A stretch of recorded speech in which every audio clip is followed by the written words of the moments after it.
দারুণ দারুণ, দেখুন দৃশ্যটা দেখুন একবার, কি সুন্দর। রামবাংলা যাওয়ার পথেই প্রথম আমরা একটা ব্রিজ ক্রস করছি। কি বিউটিফুল একটা ঝর্ণা। পার্কের সামনে চলে এসেছি, আমরা ঢুকে গেছি টিকিট কেটে, দেখতেই পাচ্ছ। বুদ্ধের ভিউটা জাস্ট দেখো, ফাটাফাটি। আমরা এখন রামবাংলা থেকে বেরিয়ে যাচ্ছি, বেরিয়ে গিয়ে এখন যাব চারধাম। এরপর কিছু করার নেই, সবাই এসে এত ফটোশ্যুট তো করবেই, এত কষ্ট করে সবার আসা, তো ফটোশ্যুট করতে গিয়ে সব অনেকটাই টাইম টেবিলের বাইরে চলে গেছে। তো দেখা যাক, আমাদের যতগুলো প্ল্যান আছে সেই প্ল্যানটা কতটা করতে পারবো জানি না, বাট চলো চেষ্টা করি যতটা দেখানোর। পুরো পাহাড়টা দেখো মেঘে ভরে গেছে, অপূর্ব দৃশ্য, মানে এ জিনিস মানে আলাদাই লাগছে। কিচ্ছু দেখা যাচ্ছে না, দেখো তোমরা খেয়াল করো, চারিদিক পুরো সাদা, ফগ পুরো ফুল। ও এতক্ষণে একটু ভালো রোড পেলাম, বাকি তো পুরো অফরোড। এতক্ষণ একটু ভালো হয়েছে রাস্তাটা, তাই আমরা একটু এগোতে পারছি।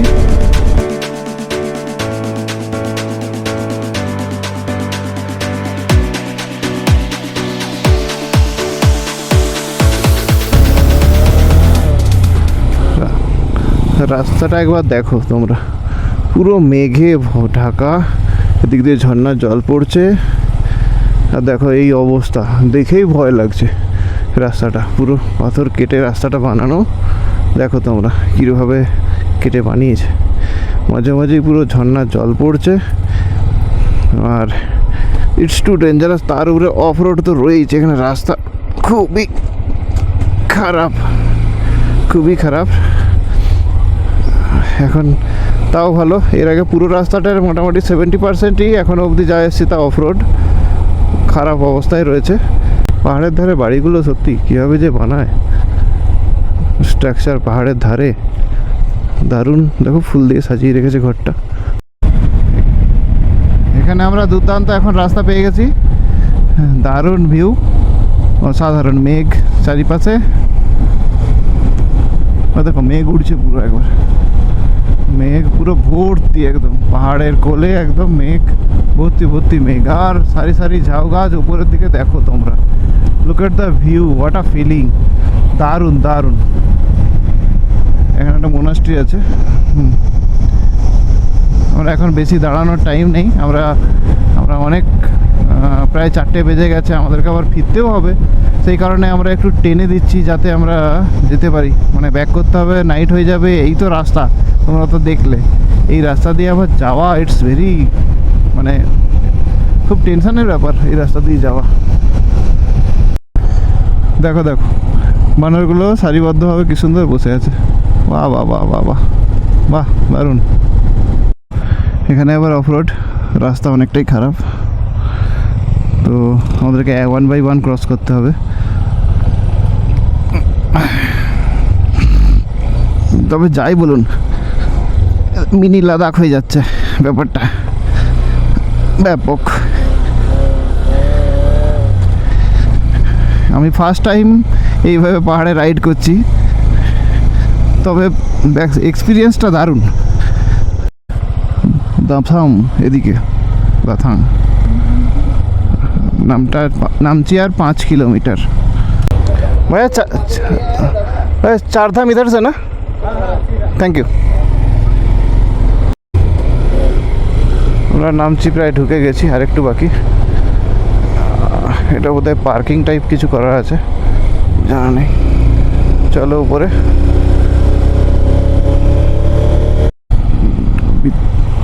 বেইচাং স্টেডিয়াম, এটা একটা স্টেডিয়াম,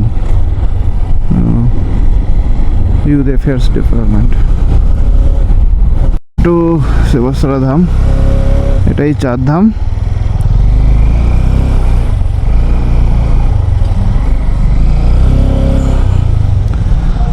চলো আমরা পৌঁছে গেলাম।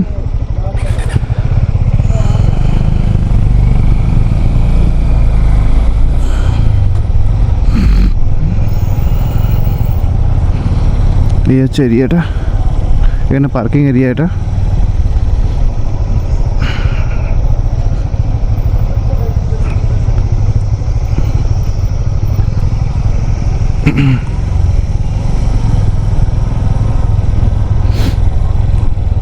গাড়িটা পার্ক করে দিই, তারপর তোমাদেরকে দেখাচ্ছি। দূর থেকে দেখা যাচ্ছে শিবের মূর্তিটা, চলো কাছে গিয়ে দেখা যাক। এখানে কিছু নোটিশ দিয়েছে, তোমরা পজ করে দেখে নিও। স্মোকিং করলে কিন্তু ফাইন 200 টাকা। হ্যাঁ, তো চলো, এই হচ্ছে এরিয়া,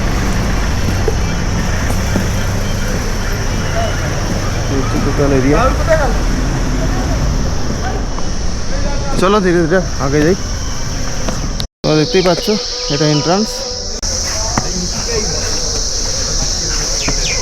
এখানে 50 টাকা করে লাগছে এন্ট্রিতে। এর ভেতরের দিকে যাওয়া যায়। আমরা ঢুকে গেলাম, এবার দেখো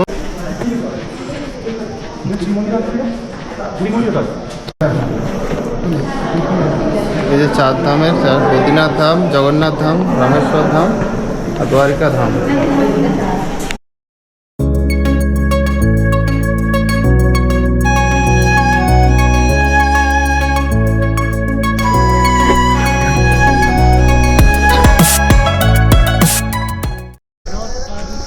আমরা এন্ট্রি নিয়েছি, শু খুলে এন্ট্রি নিতে হয়। এন্ট্রি নেওয়া হয়ে গেছে। এবার দেখো এরিয়াটা, চলো যাওয়া যাক। পাশে থেকো, সঙ্গে থাকো। ভালো লাগলে লাইক, শেয়ার, সাবস্ক্রাইব অবশ্যই করো।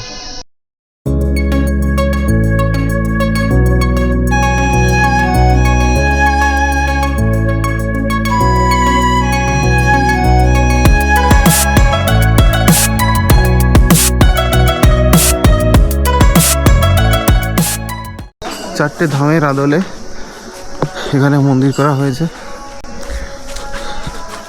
যে নামগুলো এর আগে বললাম। অনেক বড় এরিয়া, অনেকটা বড় এরিয়া, তো খুবই ভালো লাগছে এখানে। এটা সিদ্ধেশ্বরা দ্বার। চলো এখান থেকে ঢোকা যাক ভেতরে।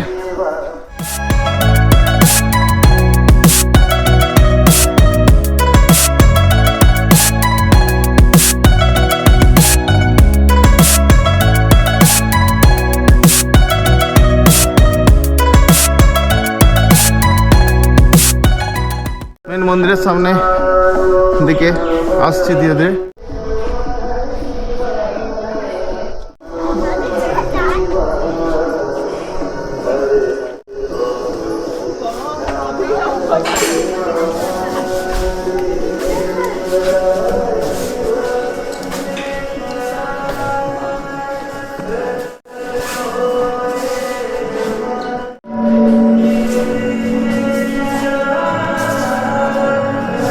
বাহ, অ্যাম্বিয়েন্সটা খুবই ভালো।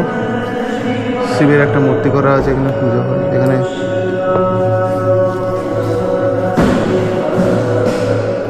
এখানে সবাই বসে কিছু আলোচনা সভা হয় নিশ্চয়ই, সেই জন্য সব ব্যবস্থা করা রয়েছে সমস্ত রকম।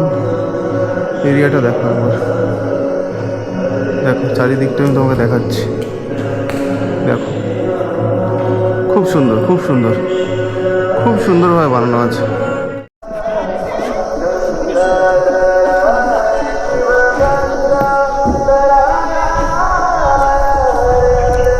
চারিদিকটা দেখো, আমি দেখিয়ে দিচ্ছি।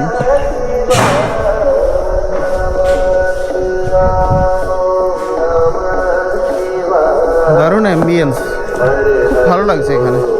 মনে হয় অনেক ঘন্টার পর ঘন্টা এখানেই থাকি।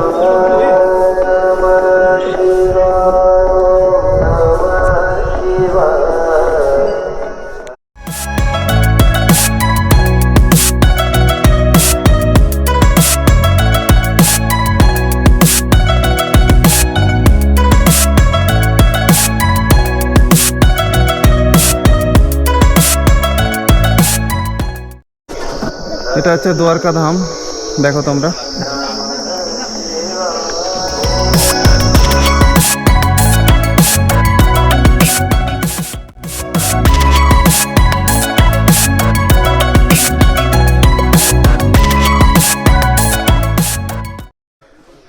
এটা হচ্ছে জগন্নাথ ধাম, এটা হচ্ছে বদ্রীনাথ ধাম। দেখো তোমরা সবাই, এটা হচ্ছে বদ্রীনাথ ধাম। বদ্রীনাথ ধামের ভেতরটা বন্ধ রয়েছে, দেখাতে পারবো না। তোমরা 4 ধাম দেখলে, এবার আমাদের ফেরার সময় হয়ে গেছে।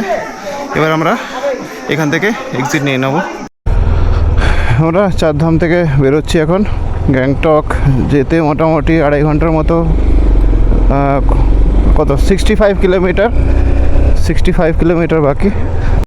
প্রেজেন্টলি আসছি তেমি টি গার্ডেনের পাশ দিয়ে।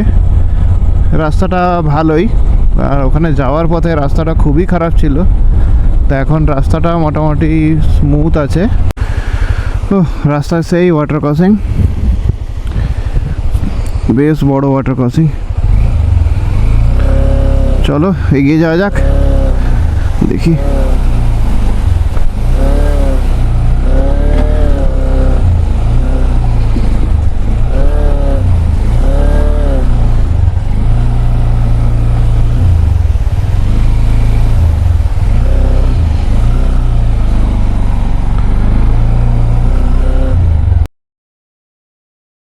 ওয়াটার ক্রসিং এর পর এবার তোমরা দেখতেই পাচ্ছ, দেখো রাস্তাটা কতটা সংকীর্ণ হয়ে গেছে। এইখানটা দেখো ভেঙেও গেছে, দেখো দেখো ডান দিকে। তো ওখানে গেলে একদম সোজা খাই। সকালবেলা এই খারাপ রাস্তাটা দিয়েই এসেছিলাম, তো তখন অনেক টেনশন লাগছিল, তো এখনো সেই টেনশন কাজ করছে মনের মধ্যে। রাতে এই দুর্দান্ত ভয়ঙ্কর অফরোড আমাদেরকে করতে হচ্ছে, কিছু করার নেই।